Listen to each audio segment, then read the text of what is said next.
ನಮಸ್ಕಾರ ಎಲ್ರಿಗೂ. ಇವತ್ತು ನಾನು ಟಿಫನ್ನಿಗೆ ಪಾಲಕ್ ಪನ್ನೀರು ಮತ್ತು ಚಪಾತಿ ಮಾಡ್ಕೊಂಡಿದ್ದೆ. ಈ ಪಾಲಕ್ ಪನ್ನೀರನ್ನು ಈಸಿ ಮೆಥಡಲ್ಲಿ ಯಾವ ಥರ ಮಾಡ್ಕೊಳ್ಳೋದು ಅಂತ ನೋಡ್ಕೊಂಬರೋಣ ಬನ್ನಿ. ಮೊದಲಿಗೆ ನಾನು ಒಂದು ಕಟ್ಟಷ್ಟು ಪಾಲಕ್ ಸೊಪ್ಪನ್ನು ಒಂದು ಪಾತ್ರೆಗೆ ಸ್ವಲ್ಪ ನೀರು ಹಾಕ್ಕೊಂಡು ಇದನ್ನ 2 ನಿಮಿಷ ಕಾಲ ಬೇಯಿಸ್ಕೊಳ್ಬೇಕು. ಇದು ಬೆಂದ್ಕೊಳ್ಳೋ ಅಷ್ಟೊತ್ತಿಗೆ ಚಪಾತಿ ಹಿಟ್ಟನ್ನು ಕಲಸಿಟ್ಕೊಂಬಿಡೋಣ.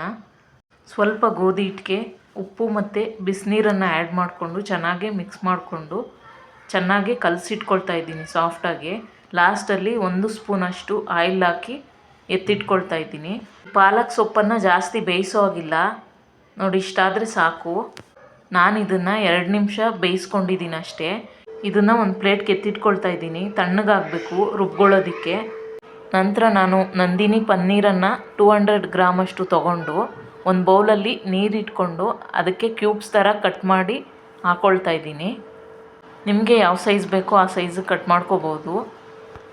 ನಾವು ಪ್ಯಾಕೆಟಲ್ಲಿ ತರ್ತೀವಲ್ವ, ಸ್ವಲ್ಪ ವಾಶ್ ಮಾಡಿಕೊಂಡ್ರೆ ಚೆನ್ನಾಗಿರುತ್ತೆ ಪನ್ನೀರು.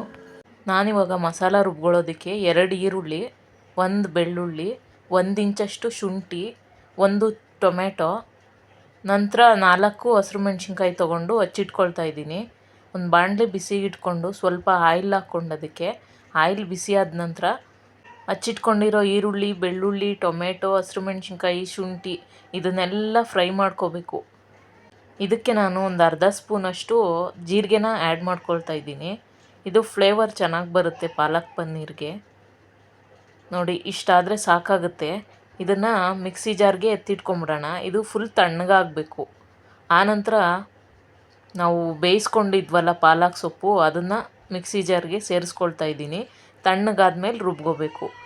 ಇನ್ನೊಂದು ಬಾಣಲೆ ಬಿಸಿಗೆ ಇಟ್ಕೊಂಡು ಒಂದು 4 ಸ್ಪೂನಷ್ಟು ಆಯಿಲ್ ಹಾಕ್ಕೊಂಡು ಅದಕ್ಕೆ ಅರ್ಧ ಸ್ಪೂನಷ್ಟು ಜೀರಿಗೆ, ಒಂದೇ ಒಂದು ಪಲಾವ್ ಎಲೆ, ಅರ್ಧ ಸ್ಪೂನಷ್ಟು ಅರಿಶಿನ, 1 ಸ್ಪೂನು ಖಾರದ ಪುಡಿ, 1 ಸ್ಪೂನ್ ಧನಿಯಾ ಪುಡಿ ಇದನ್ನು ಸೇರಿಸ್ಕೊಂಡು ಸ್ವಲ್ಪ ಫ್ರೈ ಮಾಡಿಕೊಂಡು ತಕ್ಷಣ ನಾನು ಪಾಲಕ್ ಸೊಪ್ಪು ಮಸಾಲೆ ಎಲ್ಲ ರುಬ್ಕೊಂಡಿದ್ದೀನಲ್ವ, ಅದನ್ನು ಇದಕ್ಕೆ ತಕ್ಷಣ ಸೇರಿಸ್ಕೊಂಬಿಡ್ಬೇಕು. ಇದು ಹಸಿ ವಾಸನೆ ಹೋಗೋವರೆಗೂ ಚೆನ್ನಾಗೇ ಮಿಕ್ಸ್ ಮಾಡ್ಕೊತಾ ಇರಬೇಕು. ಗ್ರೇವಿ ನಮಗೆ ಎಷ್ಟು ತಿಕ್ನೆಸ್ ಬೇಕು ನೋಡಿಕೊಂಡು ಇವಾಗಲೇ ಸ್ವಲ್ಪ ಮಿಕ್ಸಿ ಜಾರ್ಗೆ ನೀರು ಹಾಕ್ಕೊಂಡು ಅದನ್ನು ಆ್ಯಡ್ ಮಾಡ್ಕೊಳ್ತಾ ಇದ್ದೀನಿ. ನಿಮಗೆ ಎಷ್ಟು ಬೇಕು ನೀರು ಆ್ಯಡ್ ಮಾಡ್ಕೋಬೋದು, ಸ್ವಲ್ಪ ಗಟ್ಟಿ ಇದ್ದರೆ ಚೆನ್ನಾಗಿರುತ್ತೆ. ನಂತರ ಇದಕ್ಕೆ ರುಚಿಗೆ ತಕ್ಕಷ್ಟು ಉಪ್ಪನ್ನು ಸೇರಿಸ್ಕೊಂಡು ಮಿಕ್ಸ್ ಮಾಡಿಕೊಂಡು ಕುದಿಯೋಕ್ಕೆ ಸ್ಟಾರ್ಟ್ ಆದಮೇಲೆ ಹಚ್ಚಿಟ್ಕೊಂಡಿರೋ ಪನ್ನೀರನ್ನು ಇದಕ್ಕೆ ಸೇರಿಸ್ಕೊಳ್ತಾ ಇದ್ದೀನಿ. ಇವಾಗ ನಾನು ಅರ್ಧ ಸ್ಪೂನಷ್ಟು ಗರಂ ಮಸಾಲನ ಸೇರಿಸ್ಕೊಂಡು ಮಿಕ್ಸ್ ಮಾಡಿಕೊಂಡು, ನಿಮ್ಮ ಹತ್ರ ಫ್ರೆಶ್ ಕ್ರೀಮ್ ಇದ್ದರೆ ಈ ಟೈಮಲ್ಲಿ ಸೇರಿಸ್ಕೋಬೋದು. ನಾನು ಹಾಲಿನ ಕೆನೆನ ಮಿಕ್ಸಿನಲ್ಲಿ ರುಬ್ಬಿಟ್ಟು ಹಾಕ್ತಾಯಿದ್ದೀನಿ 2 ಸ್ಪೂನಷ್ಟು. ಮುಚ್ಚಿ ಇಟ್ಬಿಡೋಣ. ಇದು 5 ನಿಮಿಷ ಕುದಿಸ್ಕೋಬೇಕು. ಅದೊಂದು ಕಡೆ ಎತ್ತಿಟ್ಕೊಂಡು ಒಂದು ಕಡೆ ಚಪಾತಿಗೆ ರೆಡಿ ಮಾಡ್ಕೊಂಬಿಡೋಣ. ಈ ಪನ್ನೀರ್ ಕ್ಯೂಬ್ಸ್ಗಳನ್ನ ನೀವು ಎಣ್ಣೆನಲ್ಲಿ ಫ್ರೈ ಮಾಡಿ ಕೂಡ ಹಾಕೊಬೋದು, ಅದು ಚೆನ್ನಾಗಿರುತ್ತೆ. ಆಯಿಲೆಲ್ಲ ಜಾಸ್ತಿ ತಿನ್ನಲ್ವಲ್ಲ ಅಂಥವ್ರು ಈ ಥರ ಮಾಡ್ಕೊಳ್ಳಿ.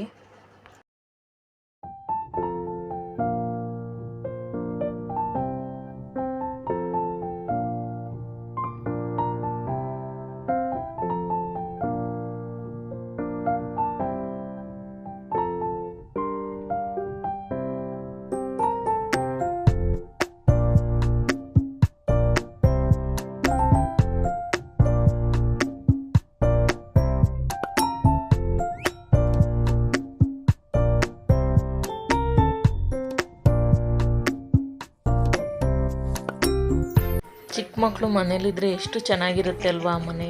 ನಮ್ಮ ಕಷ್ಟ, ನಮ್ಮ ನೋವು, ನಮ್ಮ ಟೆನ್ಷನ್ನು ಏನೇ ಇದ್ದರೂ, ಬ್ಯುಸಿ ಲೈಫ್ ಇದ್ರೂ ಅವ್ರ ನಗು, ಅವ್ರ ಆಟ ಆಡೋದು ಎಲ್ಲ ನೋಡಿದ್ರೆ ಅವ್ರ ಜೊತೆ ನಾವು ಸೇರಿಕೊಂಡು ಅವ್ರ ಜೊತೆ ಮಗು ಆಗಿಬಿಡ್ತೀವಿ. ಈ ವಿಡಿಯೋನ ಇಲ್ಲಿಗೆ ಎಂಡ್ ಮಾಡ್ತಾ ಇದ್ದೀನಿ. ಈ ವಿಡಿಯೋ ನಿಮ್ಗೆ ಇಷ್ಟ ಆದರೆ, ಯೂಸ್ಫುಲ್ ಅನಿಸಿದ್ರೆ ಪ್ಲೀಸ್ ಲೈಕ್ ಮಾಡಿ, ಶೇರ್ ಮಾಡಿ, ಸಬ್ಸ್ಕ್ರೈಬ್ ಮಾಡಿ. ಹೊಸೊಬ್ಬರು ಯಾರೆಲ್ಲ ನೋಡ್ತಿದ್ದೀರಾ ಅವರು ಪ್ಲೀಸ್ ಸಬ್ಸ್ಕ್ರೈಬ್ ಮಾಡ್ಕೊಂಡು ನೋಡಿ. ನಿಮ್ಮ ಅನಿಸಿಕೆ ಏನಿದ್ರು ಕಮೆಂಟಲ್ಲಿ ತಿಳಿಸಿ. Thanks for watching.